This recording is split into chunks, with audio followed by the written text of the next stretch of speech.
شیخ ترغیب و ترہیب کے بارے میں اور ضعیف حدیث سے استدلال کے بارے میں آپ کا کیا موقف ہے؟ اصل میں جو ضعیف حدیث ہے نا جی، ضعیف کی کئی قسمیں ہیں. موضوع جو روایت ہے وہ بھی ضعیف کی ایک قسم ہے. اگر کسی راوی میں معمولی سا سکم ہے وہ بھی ضعیف کی ایک قسم ہے. تو یہ تو اس ضعیف روایت کو دیکھا جائے گا کہ وہ ضعیف کس کیٹیگری میں آتی ہے. ایک بات تو یہ ذہن میں رکھ لیں، ہر ضعیف ایک رنگ کی نہیں ہوتی ہے، اس کی مختلف حالتیں ہیں. اگر کوئی موضوع قسم کی روایت ہے، خود ساختہ ہے، اس کے بارے میں تو کوئی نرم گوشہ نہیں رکھنا چاہیے. ترغیب ترہیب کا مطلب یہ ہوتا ہے کہ اس عمل کی رغبت دلانی چاہیے، اور ترہیب کا مطلب یہ ہے کہ اس عمل سے لوگوں کو ڈرانا چاہیے. ترغیب ترہیب کا یہ معنی ہے.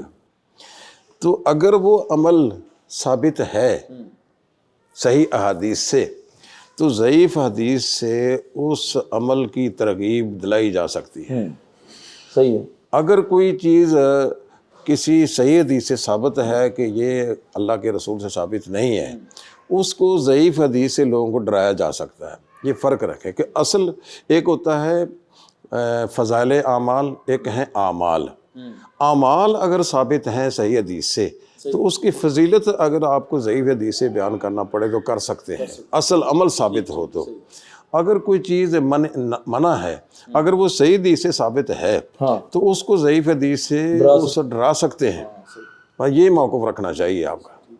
یعنی فرق کر لیں آپ، ایک عمل کی، ایک فضیلت عمل کی، ایک نہیں کی اور ایک ترہیب نہیں کی. ان دونوں میں فرق کر لیں، پھر معاملہ صاف ہے آگے.